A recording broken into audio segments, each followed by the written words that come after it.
Hello guys, tara samahan niyo ako. Ayan, chichikahan ko kayo habang naglalakad ako. Ayan, syempre, pag may time, gala-gala din, labas-labas din. Huwag puro hugas plato, luto ng kanin, luto ng ulam, mamamalengke, maglalaba, mamamalansya, paminsan-minsan kailangan din natin gumala. Mag-explore tayo, parang si Dora ba? Ayan, Dora the Explorer tayo ngayon. Ayan, yan ako i-share sa inyo habang ako ay naglalakad.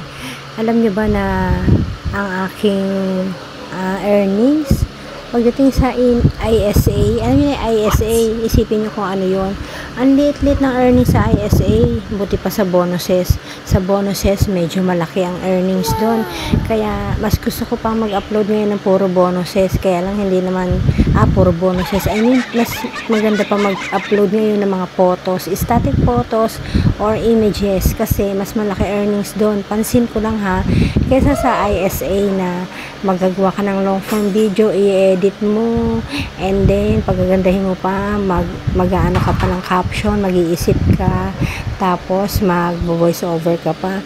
Ang hirap talaga gumawa ng ISA, pero kailangan natin gawin yung kasi dun tayo na-qualify sa ISA, kailangan ng long form video, pero mas gusto ko pa rin talaga yung photo static kasi sa bonuses siya papasok. Kaya ayan, more on photo static tayo, images ang aking ipopost. Kayo rin ba guys? Ganon din ba na-encounter nyo? Mas malaki ba earnings nyo sa bonuses kesa sa ISA? Ayan, sharing my knowledge lang ha.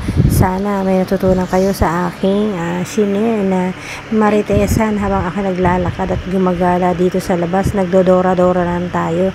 Ayan, thank you for watching my video.